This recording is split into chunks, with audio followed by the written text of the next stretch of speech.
ವಿದ್ಯಾರ್ಥಿಗಳೆಲ್ಲರಿಗೂ ನನ್ನ ನಮಸ್ಕಾರಗಳು ಹಾಗೂ ಈ ದಿನದ ಆನ್ಲೈನ್ ತರಗತಿಗೆ ತಮ್ಮೆಲ್ಲರನ್ನು ಸ್ವಾಗತಿಸುತ್ತಾ ಈ ದಿನದ ಒಂದು ತರಗತಿಯನ್ನು ಪ್ರಾರಂಭ ಮಾಡ್ತಾ ಇದ್ದೇನೆ. So in yesterday's class we discussed about DNA replication or duplication. So DNA replication is also called DNA duplication. So DNA replication ಅನ್ನು ನಾವು DNA duplication ಅಂತಲೂ ಕರಿತೇವೆ. So the DNA replication or duplication is semi-conservative method. Why it is called semi-conservative method? Because DNA strand, each strand can synthesize new strand along with new strand act as a template. So during replication, the DNA strands starts to separate. Then each strand act as a template. That is parental strand. Each strand synthesizes a new strand. So after the replication or duplication, the parental strand along with the newly synthesized strand, hence it is called, this process is called semi-conservative method, because parental strand always with in the new strand, that is newly synthesized strand. So one of the most popular experiment to prove DNA replication is semi-conservative method. That experiment was proposed or conducted by Stahy, Meselson and Stahy. Matthew Meselson and Franklin Stahy proposed DNA replication nothing but semi-conservative method. So in today's class we discussed that experiment in last class. Now in today's class we will discuss about the mechanism of replication.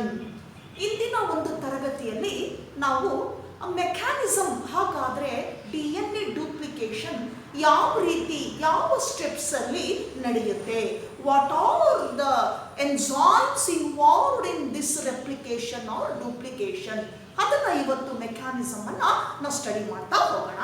Before that, so one more experiment that is in brief conducted by Taylor and his colleagues again proved DNA replication nothing but semi-conservative method. So, Taylor and his colleagues conducted experiments on Lycia faba. That is the scientific name of flat beans, one of the variety of beans known as Lycia faba.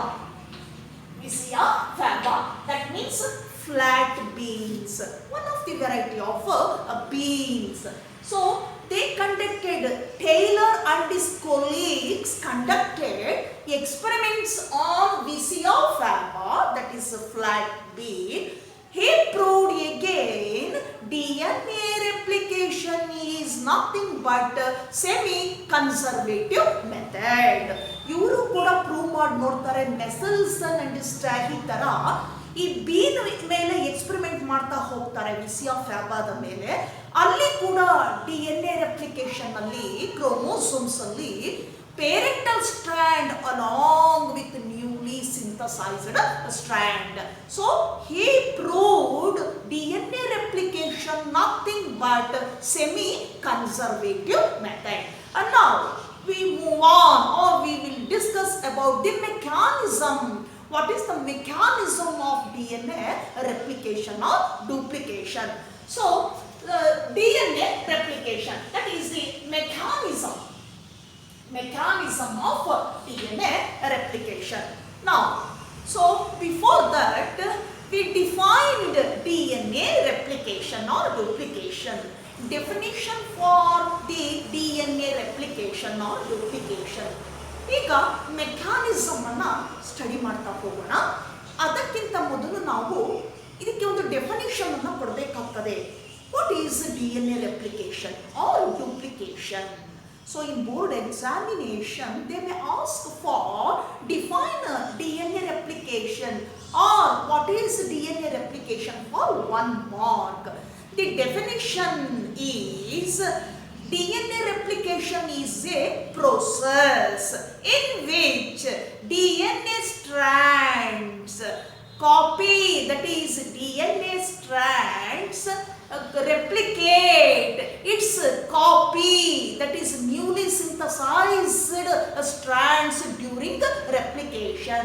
So definition for replication: DNA strands copy of its replica, that is the DNA strands synthesized new strands during replication.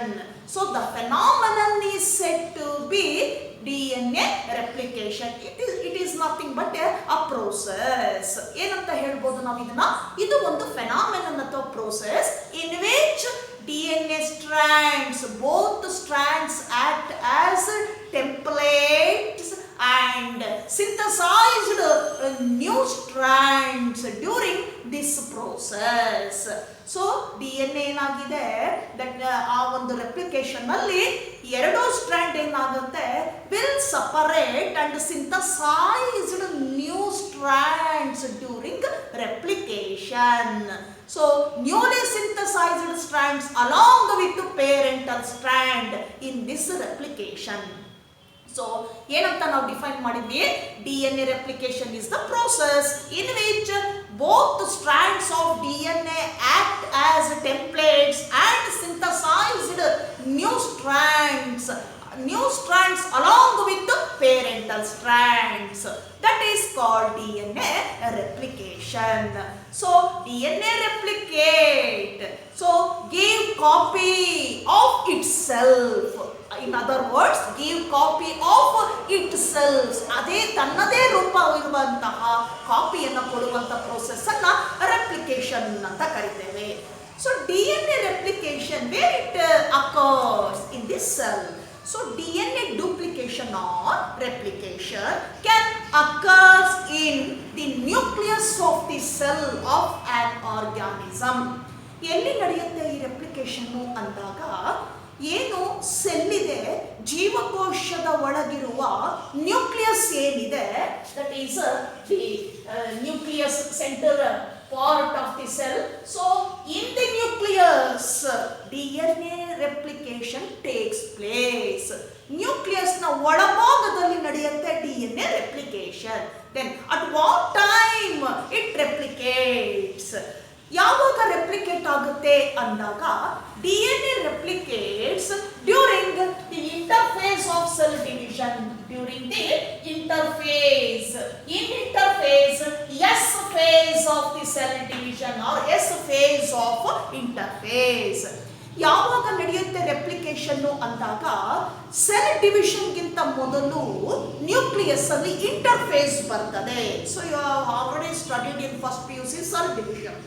ಆ interphase ಅಲ್ಲಿ ಏನಾಗ್ತದೆ, DNA starts to replicate and give their replica, ಅದರ ರೆಪ್ಲಿಕಾವನ್ನ ಕೊಡ್ತದೆ. That leads to the next cell division, either mitosis or meiosis. ಇದರ ನಂತರ mitosis ಅಥವಾ meiosis cell division ಏನಾಗ್ತದೆ, lead ಆಗ್ತಕ್ಕಂಥದ್ದು.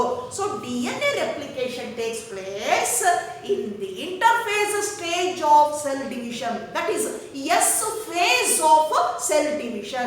It's very, very important phenomenon, because if the failure of cell division, that results the formation of polyploidy. So during the replication, DNA brings their replica, true copy. So that true copy got all information from the parental strand of DNA. Now these newly synthesized strands got all informations and transferred or moved next daughter cells of cell division. ಈಗ this is very important phenomenon in on organism. ಬಹಳ ಮುಖ್ಯವಾಗಿರ್ತಕ್ಕಂತಹ ಒಂದು process. ಯಾಕೆ ಅಂದಾಗ DNA replication, ಇಲ್ಲಿ ಬರುವಂತಹ replica ಏನಿದೆ ಇದು ಮುಂದೆ ಸೆಲ್ ಡಿವಿಷನ್ ಅಲ್ಲಿ ಏನಾಗುತ್ತೆ, ಆ ಸ್ಟ್ರ್ಯಾಂಡ್ ಕಾಪಿ ಮಾಡ್ಕೊಳ್ತದೆ. Copying all informations from the parental strand.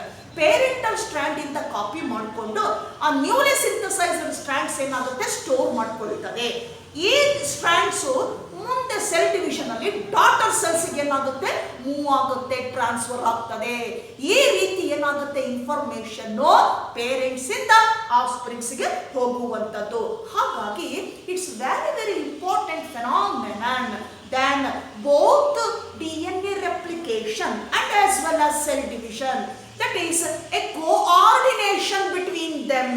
ಇವೆರಡರ ನಡುವೆ ಏನಿದೆ, ಒಂದು ಸಹಕಾರ, ಕೋಆರ್ಡಿನೇಷನ್ ಇದೆ. DNA ರೆಪ್ಲಿಕೇಶನ್ ಆಗಬೇಕು, ನಂತರ ಸೆಲ್ ಡಿವಿಷನ್ ಆಗಬೇಕು. ಸಿಸ್ಟಮ್ಯಾಟಿಕ್ ವೇನಲ್ಲಿ ಹೋಗ್ತದೆ. So the definition for DNA replication ಗೊತ್ತಾಯ್ತು ನಮಗೀಗ. ಹಾಗೆ ಎಲ್ಲಿ ನಡೆಯುತ್ತೆ DNA ರೆಪ್ಲಿಕೇಶನ್ ಅಂದಾಗ ನ್ಯೂಕ್ಲಿಯಸ್ ಆಫ್ ದಿ ಸೆಲ್ ಅಂತ ಹೇಳಿದ್ವಿ. ಯಾವ ಸ್ಟೇಜ್ ಅಲ್ಲಿ ನಡೆಯುತ್ತೆ ಅಂದಾಗ interphase, S phase of interphase ಅಂತ ಕರಿತೇವೆ. ದಟ್ ಈಸ್ ಸಿಂಥಸಿಸ್ ಅಂತ ಹೇಳ್ತೇವೆ. ಸಿಂಥಸಿಸ್ ಫೇಸ್ ಅಲ್ಲಿ ನಡೆಯುವಂಥದ್ದು.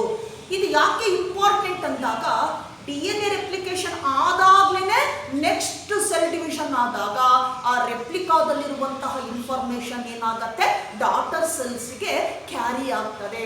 ಹಾಗಾಗಿ ವೆರಿ ವೆರಿ ಇಂಪಾರ್ಟೆಂಟ್ ಫೆನಾಮಿನನ್ ಅಂತ ಕರಿತೇವೆ. So master showed it can occur, ಆಗ್ಲೇಬೇಕಿದು DNA ರೆಪ್ಲಿಕೇಶನ್ ಆಗ್ಲೇಬೇಕು. So now we coming to discuss about the mechanism of what are the steps involved in DNA replication. So DNA replication includes 3 main steps. DNA replication ನಲ್ಲಿ 3 ಹಂತಗಳನ್ನು ನಾವು ನೋಡ್ತೇವೆ, 3 ಸ್ಟೆಪ್ಸ್ಗಳನ್ನು ನೋಡ್ತೇವೆ. ಯಾವ್ಯಾವ 3 steps ಅಂದಾಗ, so one is called, that is the initiation. Second one is called as elongation, and third one is called termination. So these are the 3 steps involved in DNA replication. So now we'll discuss these steps one by one. ಈಗ ನಾವು study ಮಾಡ್ತಾ ಹೋಗೋಣ steps ಅನ್ನ. So DNA replication in the nucleus starts with the separation of 2 strands. DNA replication starts with the separation of 2 strands. So this is double helical structure. ಈ 2 strand ಏನಾಗುತ್ತೆ ಪ್ರಾರಂಭದಲ್ಲಿ replication ಆಗುವಾಗ ಏನಾಗುತ್ತೆ ಸೆಪರೇಟ್ ಆಗಲಿಕ್ಕೆ ಪ್ರಾರಂಭವಾಗ್ತದೆ. So these 2 strands separates and that initiates the process of replication. The entire process of replication takes place by an enzyme, major enzyme called DNA dependent DNA polymerase. Entire process carried by DNA dependent DNA polymerase enzymes. ಇಡೀ ಒಂದು replication process ಏನಿದೆ, steps ಏನಿದೆ, ಇದನ್ನ carry ಮಾಡುವಂತ ಒಂದು major enzyme ಯಾವುದು ಅಂದಾಗ DNA dependent DNA polymerases ಅಂತ ಕರೀತೇವೆ. Because DNA dependent DNA polymerases of different types. So additional DNA polymerases enzymes are involved in this mechanism. Hence we termed DNA polymerases. DNA polymerase ಜೊತೆ additional DNA polymerases enzyme ಏನಾಗುತ್ತೆ involve ಆಗ್ತದೆ. ಹಾಗಾಗಿ ನಾವಿಲ್ಲಿ ಇದನ್ನ DNA dependent DNA polymerases ಅಂತ ಕರಿತೇವೆ. Entire process ಅನ್ನ lead ಮಾಡುವಂತಹ major enzyme DNA dependent DNA ಪಾಲಿಮರೇಸಸ್. Now the process initiates with some enzymes, then leads with some enzymes, then coding with some enzymes.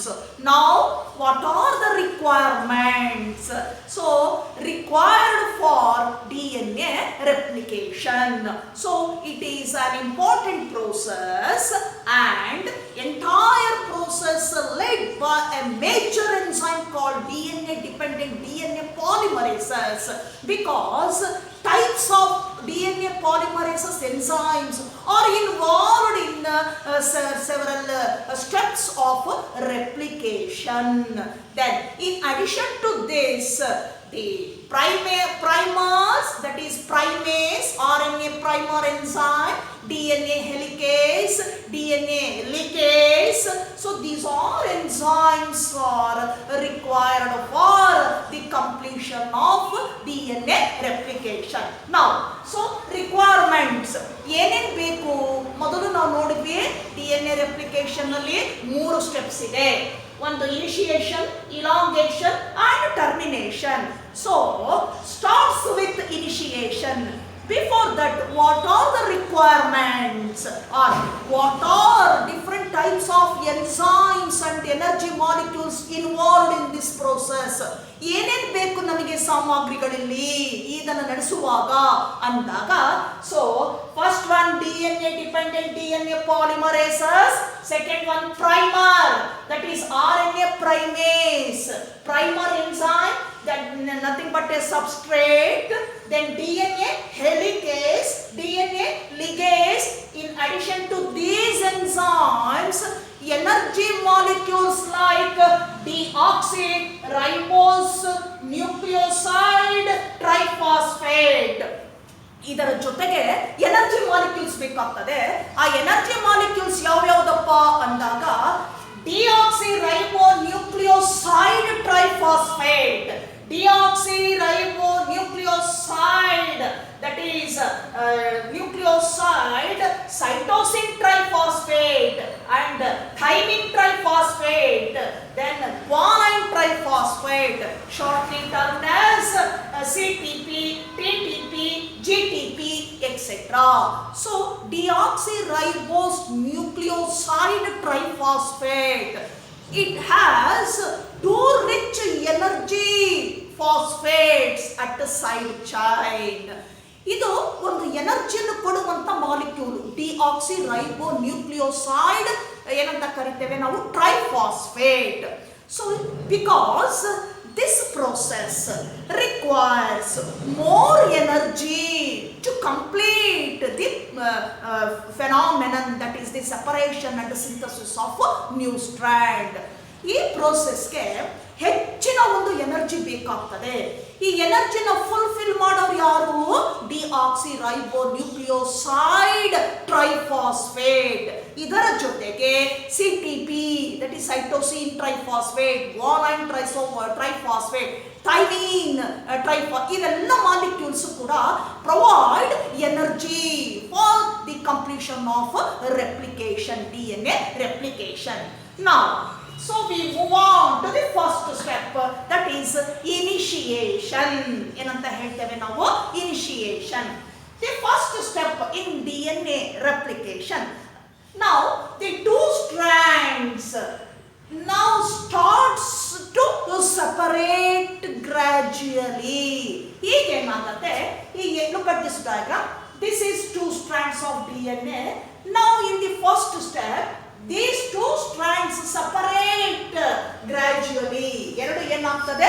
Separate ಆಗ್ಲಿಕ್ಕೆ start ಆಗ್ತದೆ. That is in unzipped DNA strands now starts to separate. That is zipped ಅಂತ ಕರಿತೇವೆ. ಒಂದು packet ಅನ್ನ zip ಹಾಕಿರಿ ನೀವು, ಆ zip ಅನ್ನ ಓಪನ್ ಮಾಡುವಾಗ ಹೀಗೆ ತಕ್ಕೊಳ್ತಾ ಬರುತ್ತೆ, ಓಪನ್ ಆಗ್ತಾ ಬರ್ತದೆ. ಸಿಮಿಲರ್ ಟೈಪ್, ಅದೇ ರೀತಿನಲ್ಲಿ ಈ 2 ಸ್ಟ್ರಾಂಡ್ಸ್ ಏನಾಗ್ತದೆ, ಈಗ 2 ಓಪನ್ ಆಗ್ಲಿಕ್ಕೆ ಗ್ರಾಜುಯಲ್ ಆಗಿ ಏನಾಗುತ್ತೆ, ಸಪರೇಟ್ ಆಗ್ಲಿಕ್ಕೆ ಬರ್ತದೆ. ಮಾಡ್ತದೆ. So the separation of two strands, these two strands serve or act as templates. So this is one strand, this is another strand. These two strands now starts with separate, ಏನಾಗುತ್ತೆ separate ಆಗಲಿಕ್ಕೆ ಪ್ರಾರಂಭವಾಗ್ತದೆ. Then these two parental strands act as templates. ಯಾವ ರೀತಿ act ಮಾಡ್ತದೆ ಇದು? Template ಆಗಿ act ಮಾಡ್ತದೆ, template ಆಗಿ act ಮಾಡ್ತದೆ. ನೋಡಿ, this is one parental strand and this is another parental strand with 5-3 direction one strand, another 3 and 5 prime ಅಂತ ಕರಿತೇವೆ, ನಥಿಂಗ್ ಬಟ್ ಎಂಡ್ ಅಂತ ಕರಿತೀವಿ. So the separation of these two strands by an opening, that opening is called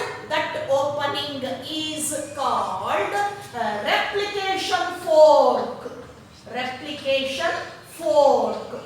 ಈಗ ಎರಡು strand ಏನಾಗುತ್ತೆ, ಹೀಗಿರ್ತಕ್ಕಂಥ strand ಈ ರೀತಿ separate ಆಗ್ಲಿಕ್ಕೆ ಬರ್ತದೆ. So these two strands separated by an opening, that opening starts to separate these two strands. That opening is called replication fork. ಏನಂತ ಹೇಳ್ತೀವಿ ಅದನ್ನ? replication fork. See that ಇಲ್ಲಿದೆ ನೋಡಿ, ಇದು ರೆಪ್ಲಿಕೇಶನ್. ಒಂದು ಪಾಯಿಂಟ್ ಅಲ್ಲಿ ಏನಾಗುತ್ತೆ, ಒಂದು ಓಪನ್ ಆಗ್ತದೆ. ಓಪನ್ ಏನ್ ಮಾಡುತ್ತೆ, ಎರಡನ್ನ ಬಿಚ್ತಾ ಬರುತ್ತೆ, ಎರಡು ಸ್ಟ್ರಾಂಡ್ ಅನ್ನ ಓಪನ್ ಮಾಡ್ತಾ ಬರ್ತದೆ. ಆ ಓಪನಿಂಗ್ ಅನ್ನ starting point, that is called replication fork. By that time the two parental strands start to opening by the help of an enzyme called DNA helicase. ಯಾವ ಎಂಜೈಮ್ ಸಹಾಯ ಮಾಡುತ್ತೆ ಇಲ್ಲಿಗ ಓಪನಿಂಗ್ ಮಾಡಲಿಕ್ಕೆ? DNA helicase. So DNA helicase helps to separate both parental strands by the removing of hydrogen bonds between the nucleotides. ಯಾವ ರೀತಿ separate ಮಾಡುತ್ತೆ helicase ಅಂದಾಗ, ಈ ಎರಡು ಸ್ಟ್ರಾಂಡ್ಗಳಲ್ಲಿ ಏನಾಗಿರುತ್ತೆ, ಬೇಸ್ ಪೇರ್ಸ್ ಅಲ್ಲಿ ನ್ಯೂಕ್ಲಿಯೋಟೈಡ್ಸ್ ಇದೆ. That is A, T and C, G nucleotides ಇದೆ. ಆ ಕಡೆ ಈ ಕಡೆ ಬೇಸ್ ಪೇರ್ಸ್ ಇದೆ. ಈಗೇನಾಗುತ್ತೆ, ಈ ಬೇಸ್ ಪೇರ್ಸು ನಿಮಗೆಲ್ಲ ಗೊತ್ತಿದೆ, these two base pairs of strands connected by or linked by hydrogen bonds. Hydrogen bonds ಇಂದ ಲಿಂಕ್ ಆಗಿದೆ. ಈಗ DNA ಹೆಲಿಕೇಸ್ ಏನ್ ಮಾಡ್ತದೆ, now this enzyme removes the hydrogen bonds between these two nucleotides of strands. ಎರಡು ಸ್ಟ್ರಾಂಡ್ಗಳ ನಡುವೆ, ಎರಡು ಸ್ಟ್ರಾಂಡ್ಗಳಲ್ಲಿರುವಂತಹ base pairs ನಡುವೆ ಇರುವ ಹೈಡ್ರೋಜನ್ ಬಾಂಡ್ಸ್ ಅನ್ನು ಏನ್ ಮಾಡ್ತದೆ, ಇದನ್ನ ರಿಮೂವ್ ಮಾಡ್ತಾ ಬರ್ತದೆ DNA helicase. So DNA helicase can helps the opening of two parental strands by removing of hydrogen bonds. ಈ ಕಡೆ ನ್ಯೂಕ್ಲಿಯೋಟೈಡ್ ಇದ್ರೆ ಮಧ್ಯೆ ಈ ತರ ಹೈಡ್ರೋಜನ್ ಬಾಂಡ್ಸ್ ಇರುತ್ತೆ, ಇದನ್ನ ತೆಗಿತಾ ಬರುತ್ತೆ ಯಾವುದು, DNA ಹೆಲಿಕೇಸ್. ಆಗೇನಾಗುತ್ತೆ, ಎರಡು ಸ್ಟ್ರಾಂಡ್ಗಳು ಈಸಿಯಾಗಿ ಓಪನ್ ಆಗ್ಲಿಕ್ಕೆ ಸಹಾಯ ಆಗ್ತದೆ. DNA helicase removing hydrogen bonds between the nucleotides, then these two parental strands now opens gradually. So this direction, replication direction is so bidirectional way. ಯಾವ ರೀತಿ ಇದೆ ರೆಪ್ಲಿಕೇಶನ್ ಇಲ್ಲಿ ಅಂದಾಗ, it is bidirectional. See, this is one strand, this is another strand. These two nothing but parental strands. So these two strands starts with opens with the help of helicase. The starting opening is called replication fork. Then by the help of DNA helicase, now these two strands separate and move opposite direction. Hence replication is always bidirectional to synthesize new strands. These two are parental strands or templates. And now the synthesis of new strands begins. ಈಗೇನಾಗುತ್ತೆ, ಎರಡು strand ಬೇರ್ಪಟ್ಟ ಮೇಲೆ ಹೊಸ strand synthesis ಆಗ್ಲಿಕ್ಕೆ ಏನಾಗ್ತದೆ, ಪ್ರಾರಂಭವಾಗ್ತದೆ. So the initiation of synthesizing of new strand by the help of DNA dependent DNA polymerase.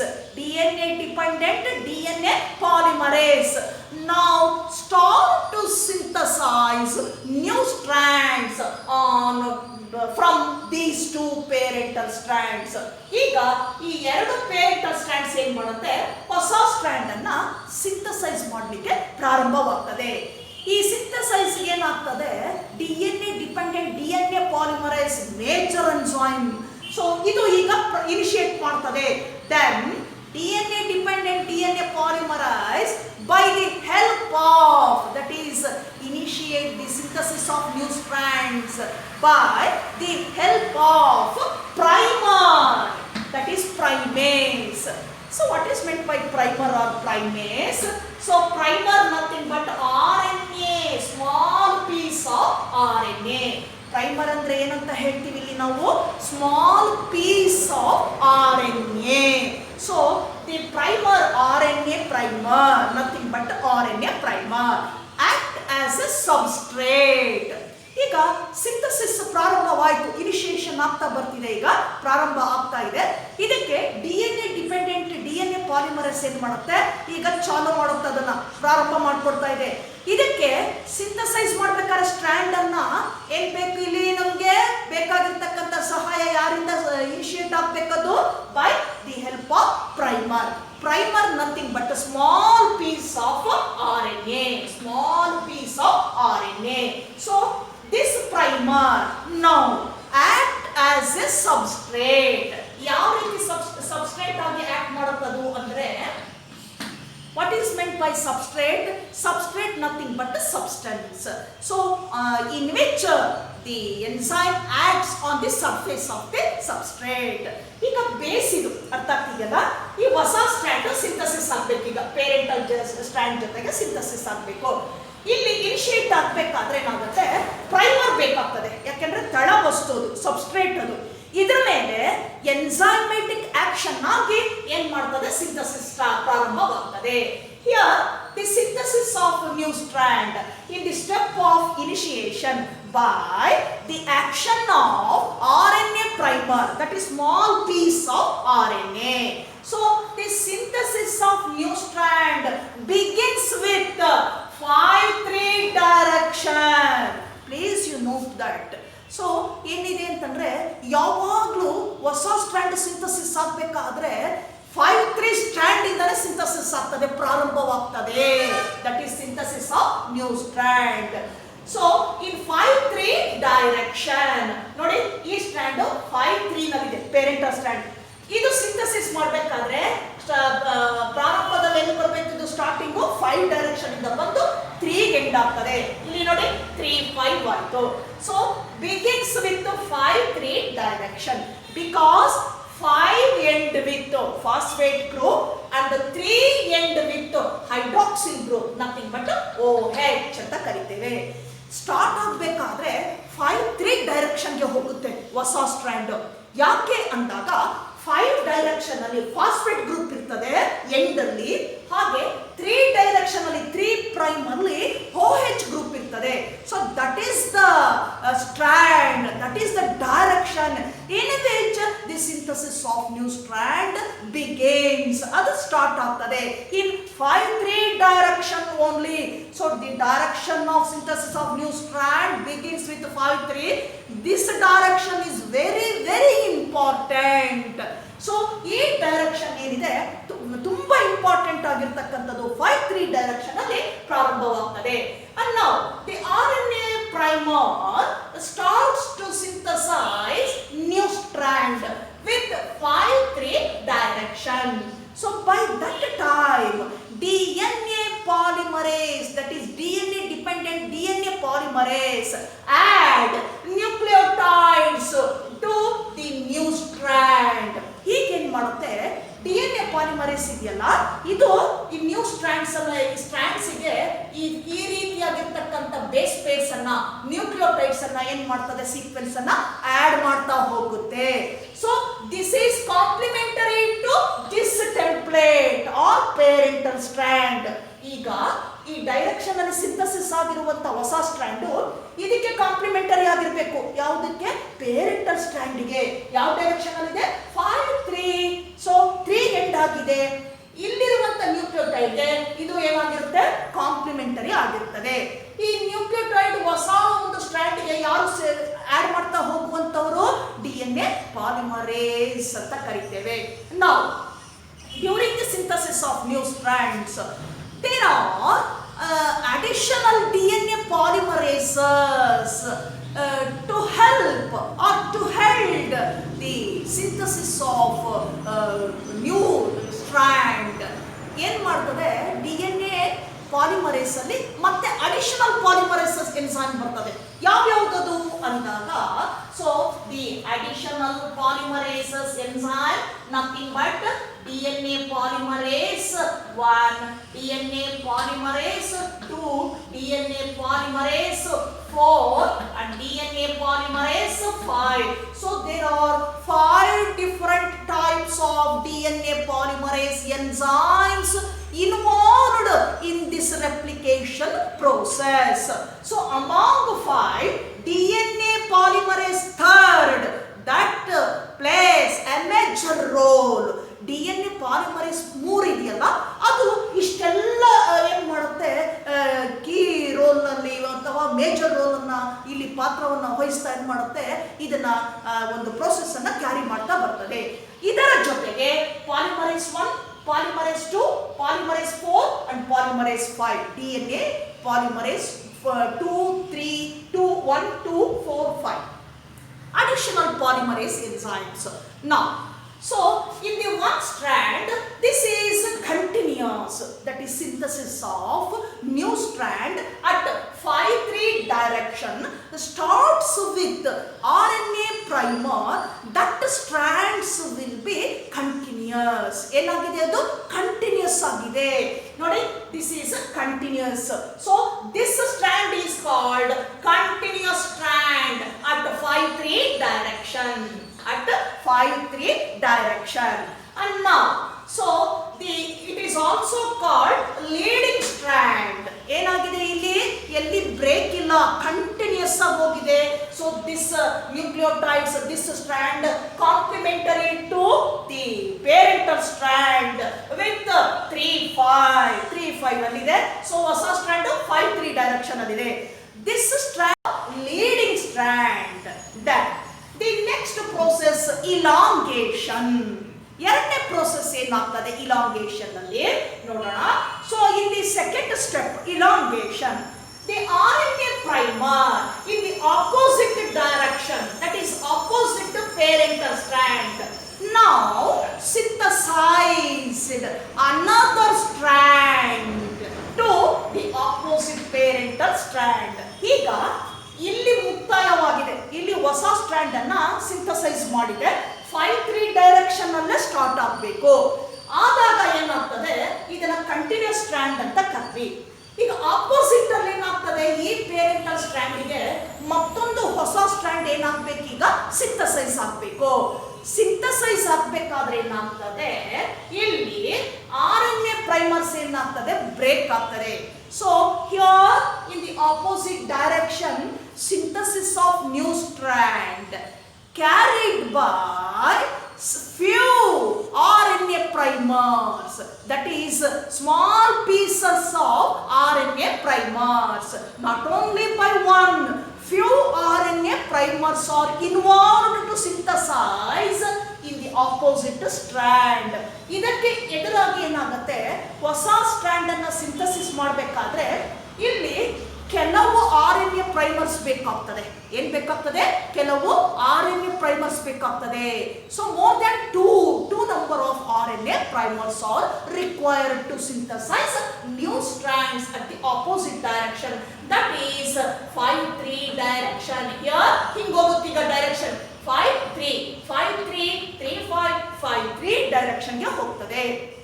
But so the few RNA primers synthesized DNA fragments, new DNA fragments.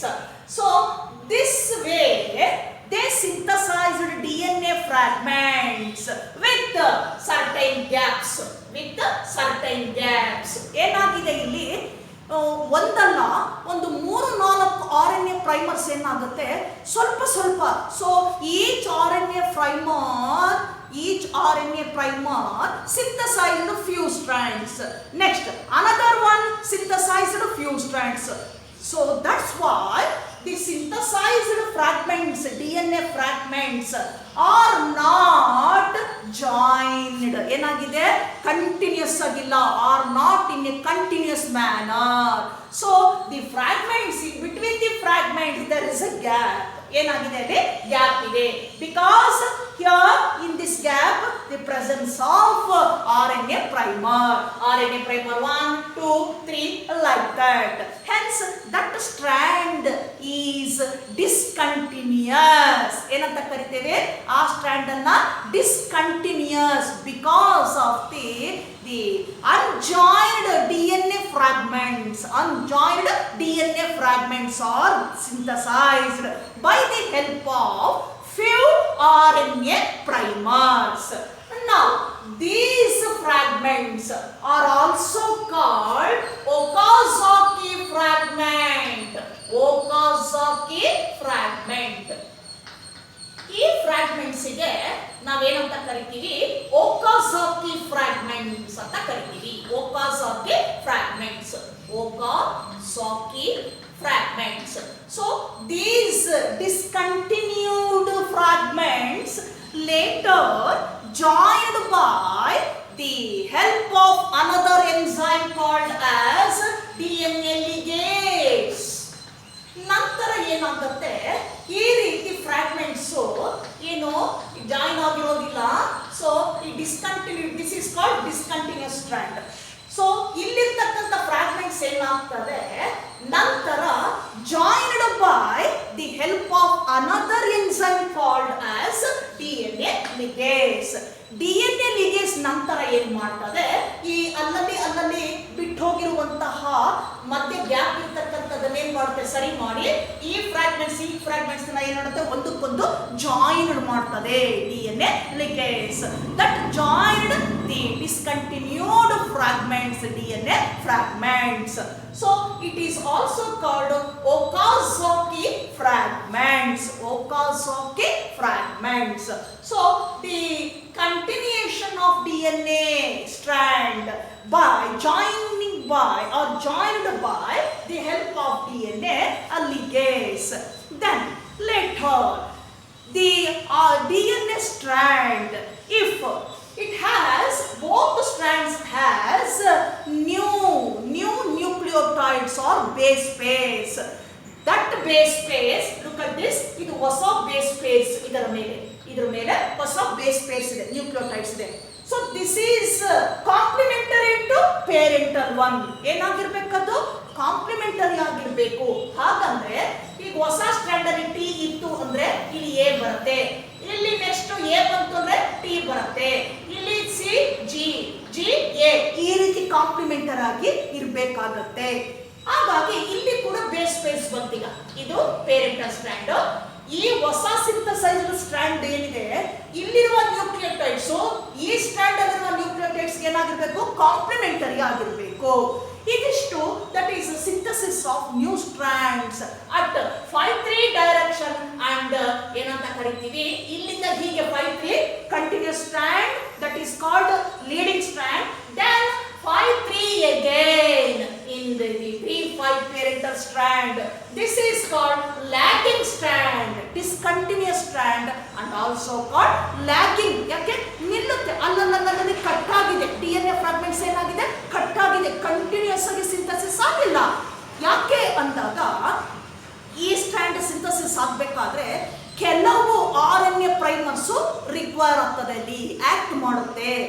ಒಂದು fragment, ಒಂದು ಸ್ವಲ್ಪ fragments ಅನ್ನ synthesis ಮಾಡಿದ್ರೆ ಮತ್ತೊಂದು ಪ್ರೈಮರು ಇನ್ ಸ್ವಲ್ಪ ಮಾಡುತ್ತೆ. ಹೀಗೆ ಒಂದೊಂದು ಪ್ರೈಮರ್ ಸ್ವಲ್ಪ DNA ಫ್ರಾಗ್ಮೆಂಟ್ಸ್ ಅನ್ನ ಸಿಂಥಸೈಸ್ ಮಾಡಿದಾಗ ಕಟ್ ಆಗಿರುತ್ತೆ.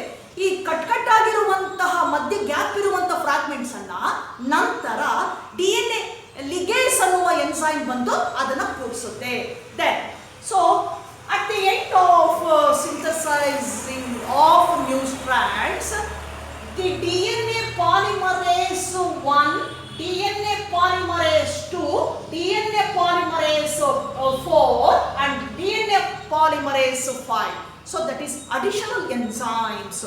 These DNA polymerase 1, 2, 4 and 5. And now especially DNA polymerase 2.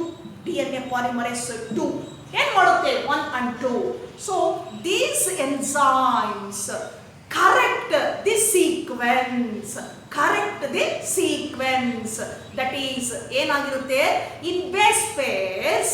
So there is some corrections. ಏನಾಗಿರ್ತದೆ ಅಲ್ಲಿ ಈ ನ್ಯೂಕ್ಲಿಯೋಟೈಡ್ ಜಾಯಿನ್ ಆಗುವಾಗ ಅಲ್ಲಿ ಏನಾದರೂ ವ್ಯತ್ಯಾಸ ಕಂಡು ಬಂದಾಗ, ಅಥವಾ ರಿಪೀಟೆಡ್ ನ್ಯೂಕ್ಲಿಯೋಟೈಡ್ಸ್ ಬಂದಿದೆ ಅಂತ ಇಟ್ಕೊಳ್ಳೋಣ, ಅಥವಾ ಸರಿಯಾಗಿರ್ತಕ್ಕಂಥ ಪೇರಿಂಗ್ ಆಗದೆ ಇರ್ಬೋದು, ಅಂತ ಒಂದು ಕರೆಕ್ಷನ್ ಇದ್ದಾಗ ಏನ್ ಮಾಡುತ್ತೆ, ಈ DNA ಪಾಲಿಮರೇಸ್ 1 ಮತ್ತೆ 2 ಇದೆಯಲ್ಲ, ಎಸ್ಪೆಷಲಿ ಅದ್ರ ಜೊತೆಗೆ 4-5 ಇದೆ kinds of DNA polymerase enzymes, ಅದರಲ್ಲಿ ಇರುವ ಸಬ್ ಎನ್ಸೈಮ್ಸ್. ಇದೇನ್ ಮಾಡುತ್ತೆ, ಈಗ ಈ ಸೀಕ್ವೆನ್ಸ್ ಅನ್ನ ಚೆಕ್ ಮಾಡ್ತದೆ. So these 2 enzymes, polymerase 1 and polymerase 2, to check the sequence in new strands. If any corrections is there, then these enzymes correct the nucleotide sequence that is complementary to the parental strand. ಏನ್ ಮಾಡುತ್ತೆ, sequence ಅನ್ನ check ಮಾಡ್ತಾ ಬರುತ್ತೆ.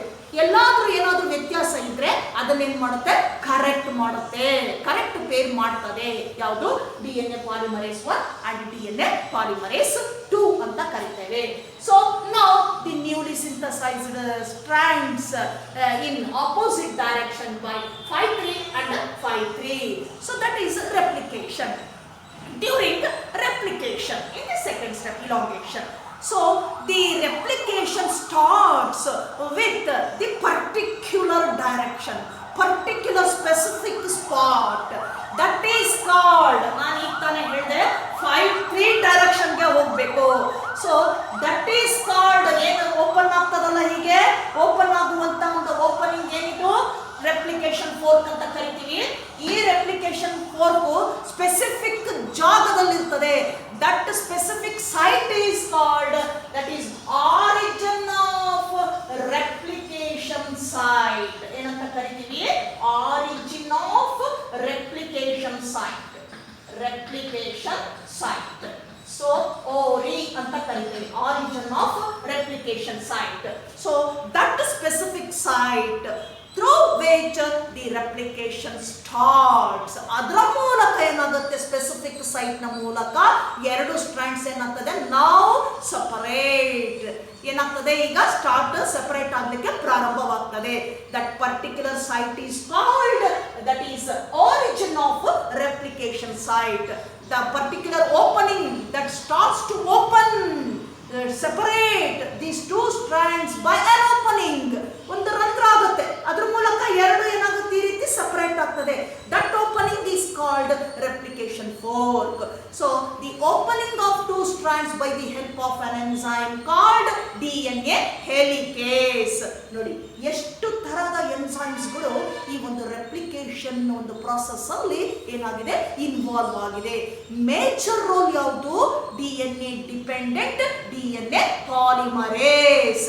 So that enzyme plays a major role in DNA replication, because all steps of replication carried on through by, so that is the help of DNA dependent DNA polymerase. So during these certain steps, other kinds or different types of other DNA polymerase enzymes are also involved in the certain steps of replication. So at the end, that is called termination. So when the termination means end ಅಂತ ಕರಿತೀವಿ. Last ಕೊನೆಯ ಹಂತ, end stage or phase. Here in termination phase both new strands are synthesized with 5'3" and 5'3" direction. So one is continuous strand, another one is discontinuous strand. One continuous strand is also called leading strand, discontinuous strand is also called lagging strand.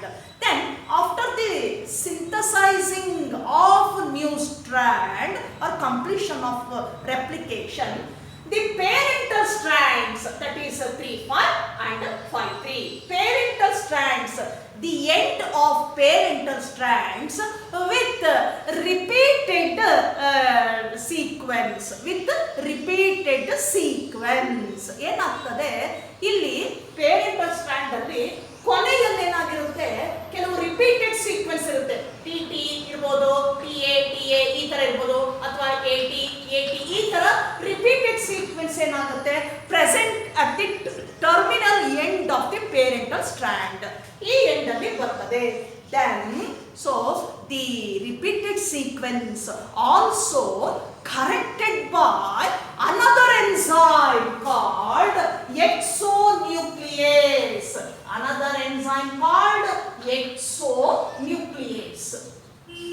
So that enzyme correct the repeated sequence in the terminal end of parental strands corrected by exonuclease. That corrects the repeated sequence in the terminal part of parental strands. Now the replication process is finished or completed. Then the parental strand along with new strand, that is new strand, so runs in the original way, that is double helical manner. ಹೀಗೇನಾಗ್ತದೆ, terminal end ಅಲ್ಲಿ ಇರ್ತಕ್ಕಂತಹ repeated sequence ಅನ್ನ ಎಕ್ಸೋನ್ಯೂಕ್ಲಿಯಸ್ ಅನ್ನುವಂತ enzyme ಬಂದು ಕೊನೆಯಲ್ಲಿ ಸರಿಪಡಿಸುತ್ತದೆ. ಸರಿಪಡಿಸಿದ ಮೇಲೆ ಈ ಹೊಸ ಪೇರೆಂಟಲ್ ಸ್ಟ್ರಾಂಡ್ ಈ ಒಂದು ನ್ಯೂಲಿ ಸಿಂಥಸೈಸ್ಡ್ ಸ್ಟ್ರಾಂಡ್ ಜೊತೆ ಮತ್ತೆ ಈ ಕಡೆ ಇದು ಪೇರೆಂಟಲ್ ಸ್ಟ್ರಾಂಡ್ ಈ ನ್ಯೂ ಸ್ಟ್ರಾಂಡ್ ಜೊತೆ ಏನಾಗುತ್ತೆ, ಮೊದಲೇ ಹೇಗೆ ಡಬಲ್ ಹೆಲಿಕಲ್ ಸ್ಟ್ರಕ್ಚರ್ ಆಗಿ ರನ್ ಆಗುತ್ತೋ DNA ಸ್ಟ್ರಾಂಡ್ಸ್, ಆ ರೀತಿಯಾಗಿ ಏನಾಗುತ್ತೆ. So these two runs similar type of double helical strand. ಮೊದಲೇಗೆ ಡಬಲ್ ಹೆಲಿಕಲ್ ಹೋಗುತ್ತೋ ಆ ತರ ರನ್ ಆಗ್ತಾ ಹೋಗ್ತದೆ. So this is the mechanism of DNA replication or duplication. So the DNA replication or duplication requires a number of enzymes.